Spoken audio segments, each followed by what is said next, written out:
Are you alive? Not biologically, that's easy. Your heart beats, your lungs expand, your body survives. That's not the question. The question is, are you actually living or just maintaining a body that refuses to die? Look closely at your life, not the highlights, not the version you show others, the real one, the quiet moments, the empty spaces between distractions. What do you find there? Because most people, if they're honest, won't find purpose or direction. They'll find noise, constant, carefully engineered noise, scrolling, watching, consuming. Not because it adds meaning, but because it prevents them from noticing the absence of it. And over time, something subtle happens. You stop questioning your life, not because you found answers, but because you stopped asking. Days begin to blur. One becomes the next, and the next, and the next. Nothing feels wrong enough to change. Nothing feels right enough to stay. So you remain in between, not suffering, not fulfilled, just suspended. And that's where most lives are lived. Not in tragedy, but in quiet, unnoticed emptiness. You tell yourself you're waiting for clarity, for confidence, for the right moment.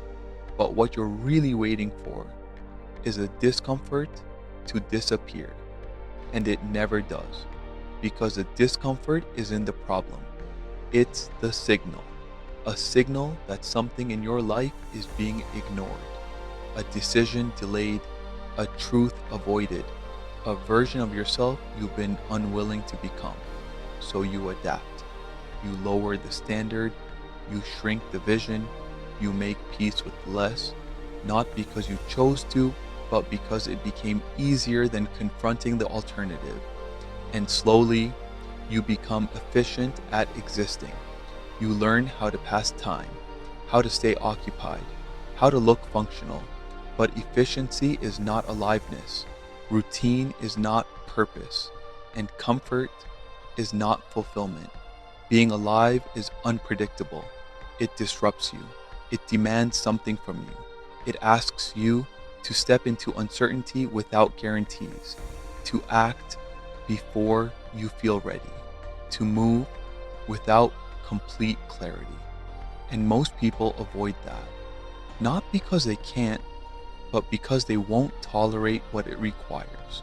So they trade aliveness for stability and call it a life. But somewhere, quietly, they know. They know something is missing. Not success, not validation, something more fundamental, the feeling of being here, fully.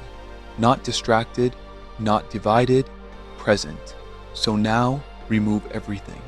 The noise, the habits, the excuses, and sit with this question without rushing to answer it. If your life continues exactly as it is, same choices, same patterns, same direction, where does it lead? And more importantly, does it feel like a life you would consciously choose? Don't respond with what sounds right. Respond with what is true. Because the answer isn't in what you say, it's in what you tolerate. So look carefully, not at who you think you are, but at how you actually live.